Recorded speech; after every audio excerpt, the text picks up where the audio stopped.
In the picturesque suburb of Willow Creek, where manicured lawns and luxury cars were as common as morning joggers, the Thornton family stood out as the epitome of success and happiness. Rebecca Thornton, a 38-year-old interior designer turned full-time mother, was known for her impeccable taste and warm smile.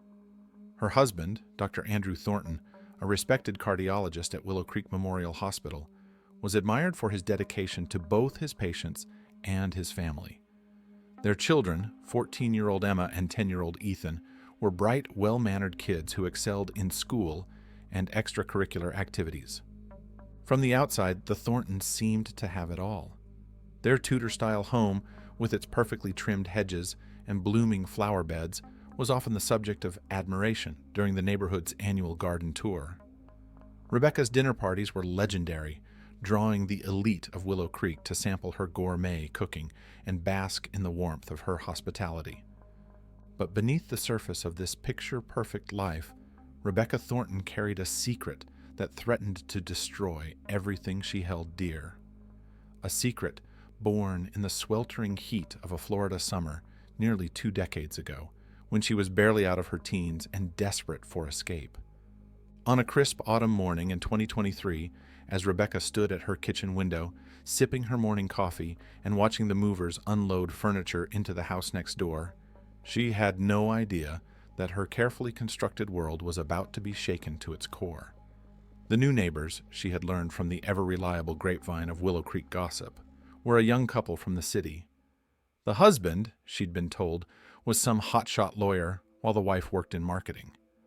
Rebecca watched with mild interest as a sleek black SUV pulled into the driveway. A tall, athletic man in his late 20s stepped out, his dark hair slightly tousled by the breeze. As he turned to help his wife out of the car, Rebecca froze, her coffee mug slipping from her fingers and shattering on the tiled floor. It couldn't be. It was impossible. But as she stared, wide-eyed and trembling, at the man across the street, Rebecca knew with sickening certainty that her past had finally caught up with her. The man helping his pregnant wife up the front steps of their new home was none other than Caleb Foster, the son she had given up for adoption 18 years ago. Rebecca's mind reeled as she struggled to process this impossible coincidence. How could he be here, in Willow Creek, of all places, and married, with a baby on the way? She felt a surge of emotions, shock, fear, and an unexpected pang of longing. As she bent to clean up the broken mug, her hands shaking, Rebecca's thoughts raced back to that summer in Florida. She had been young, naive, and trapped in an abusive relationship with Caleb's father. When she discovered she was pregnant, she knew she had to escape. With the help of a local women's shelter, Rebecca had fled to another state, given birth in secret, and made the heart-wrenching decision to give her baby up for adoption. It had been the hardest choice of her life, but Rebecca had convinced herself it was for the best. She had no money, no support system, and was in no position to care for a child. The adoption agency had promised her that Caleb would go to a loving, stable family who could give him everything she couldn't. In the years that followed, Rebecca had worked tirelessly to rebuild her life. She put herself through college, met and married Andrew, and created the family and home she had always dreamed of. But the memory of the baby she had given away never truly left her. On Caleb's birthday each year, she would light a candle in private, wondering where he was and if he was happy. And now here he was, right across the street. Rebecca felt a cold sweat break out on her forehead as she realized the implications. What if he knew? What if he had somehow traced her and moved here on purpose? Or worse, what if Andrew found out about her past? As these thoughts whirled through her mind, Rebecca heard the doorbell ring. Panic gripped her as she realized it was probably her new neighbors coming to introduce themselves. She took a deep breath, smoothed her hair, and plastered on the smile that had become second nature over the years. Whatever happened, she had to maintain the facade. Her perfect life depended on it. With trembling hands, Rebecca opened the door, coming face to face with the son she had never known and the life she had left behind. As Caleb extended his hand in greeting, his warm smile eerily reminiscent of her own, Rebecca felt her carefully constructed world begin to crumble around her. The night of the charity gala arrived, bringing with it a sense of impending doom for Rebecca. As she stood in front of her full-length mirror, adjusting the sparkly evening gown she had chosen months ago, she barely recognized the woman staring back at her. Dark circles shadowed her eyes, poorly concealed by layers of makeup, and her smile felt brittle and forced. Andrew appeared behind her, handsome in his tuxedo, and wrapped his arms around her waist. "You look beautiful, darling," he murmured, pressing a kiss to her cheek. Rebecca leaned into his embrace, fighting back tears. How much longer would she have moments like this? How much longer before the truth tore them apart? The gala was in full swing when the Thorntons arrived at the country club. Rebecca plastered on her hostess smile and dove into her duties, flitting from group to group, making sure everything ran smoothly. She pointedly avoided looking in the direction of Caleb and Megan, who were seated at a table near the stage. As Rebecca took the stage to give her welcome speech, she felt hundreds of eyes upon her. Her gaze swept across the room, taking in the familiar faces of Willow Creek's elite. Then her eyes locked with Megan's, and the younger woman's expression, a mixture of pity and resolve, sent a chill down Rebecca's spine. Rebecca stumbled through her speech, her usual poise deserting her. As she stepped down from the podium, she saw Megan rise from her seat and make her way towards Andrew, who was chatting with some colleagues near the bar. Panic gripped Rebecca's heart. She knew, with sickening certainty, what was about to happen. She rushed across the room, her heels clicking frantically on the polished floor, but she was too late. By the time she reached them, Megan was already speaking to Andrew, her voice low and urgent. Rebecca watched in horror as her husband's expression shifted from polite interest to confusion, then to shock and disbelief. Andrew's eyes found hers across the crowded room, and Rebecca saw in them a maelstrom of emotions: hurt, betrayal, anger. Without a word, he turned and strode out of the ballroom. Rebecca made to follow him, but a hand on her arm stopped her. She turned to find Caleb standing there, his face a mask of regret and concern. "I'm sorry," he said softly. "Megan overheard us at the community center. She thought Dr. Thornton had a right to know." Rebecca pulled away from him, her mind reeling. The room seemed to spin around her, the chatter and music fading to a dull roar in her ears. She was vaguely aware of curious glances being thrown her way, of whispers starting to circulate. Her carefully constructed world was crumbling, and there was nothing she could do to stop it. In a daze, Rebecca made her way out of the ballroom and into the quiet of the country club's gardens. She found Andrew sitting on a bench near the fountain, his head in his hands. As she approached, he looked up, and the pain in his eyes nearly brought her to her knees. "Why, Rebecca," he asked, his voice hoarse, "all these years, why didn't you tell me?" Rebecca sank onto the bench beside him, her carefully rehearsed explanations dying on her lips. Instead, she began to sob, years of pent-up guilt and fear pouring out of her. Between gasps, she told Andrew everything, about her abusive relationship with Caleb's father, about the terror and desperation that had driven her to give up her baby, about the years of silent grief and guilt that followed. Andrew listened in silence, his expression unreadable. When Rebecca finally fell silent, emotionally exhausted, he stood up and paced in front of the bench. "I understand why you did what you did back then," he said slowly. "What I can't understand is why you kept it from me. Did you not trust me? Did you think I wouldn't love you if I knew?" Rebecca reached for his hand, relief flooding through her when he didn't pull away. "I was scared," she whispered.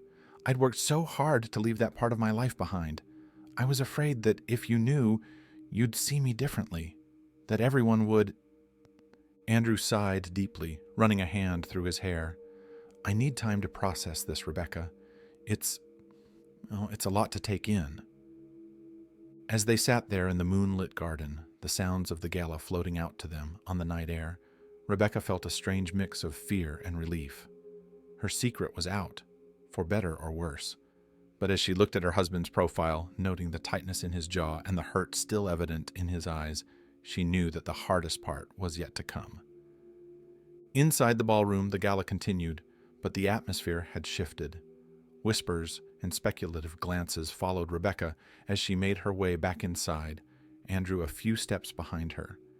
She could practically see the rumors spreading, could imagine the scandal that would rock Willow Creek in the coming days. Caleb approached them, Megan by his side. "Dr. Thornton, Mrs. Thornton," he began, his voice trembling slightly. "I'm so sorry for all of this. I never meant to cause any trouble. If I had known—" Andrew held up a hand, cutting him off. "This isn't the time or place for this conversation," he said, his voice tight with barely controlled emotion. "We all have a lot to discuss, but not here, not now." As they stood there, this unlikely group bound together by secrets and revelations, Rebecca felt a sudden wave of dizziness wash over her. The room began to spin, voices fading into a distant buzz. The last thing she saw before darkness claimed her was the look of concern on Andrew's face as he reached out to catch her. Rebecca awoke in a hospital bed, the steady beep of monitors filling the sterile room. As her vision cleared, she saw Andrew sitting by her bedside, his face etched with worry and fatigue. He explained that she had collapsed at the gala due to extreme stress and dehydration. The doctors wanted to keep her under observation for a day or two. As Rebecca lay in the hospital, the story of her past spread through Willow Creek like wildfire. The community that had once revered her now buzzed with gossip and judgment.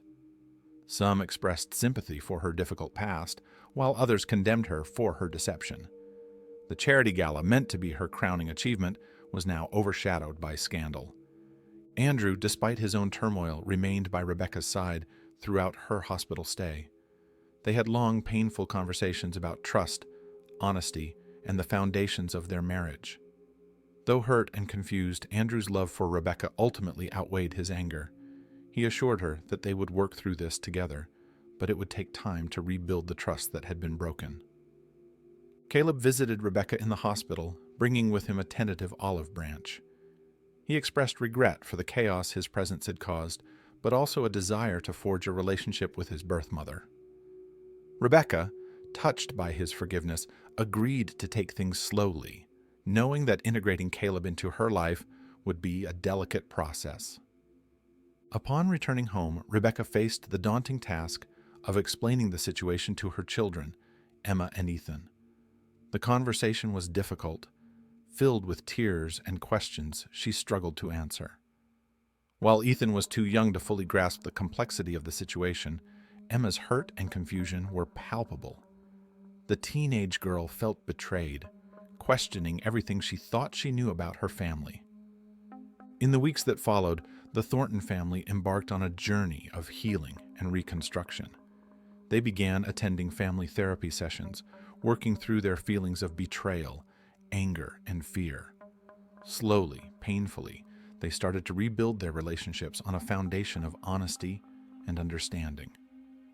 Rebecca's friendships in Willow Creek suffered in the wake of the revelation. Many who had once sought her company now avoided her, uncomfortable with the reality behind her perfect facade. A few true friends stood by her, offering support and understanding. These relationships, though fewer in number, grew deeper and more genuine. Caleb and Megan, navigating their own complex emotions about the situation, became unexpected allies for the Thorntons.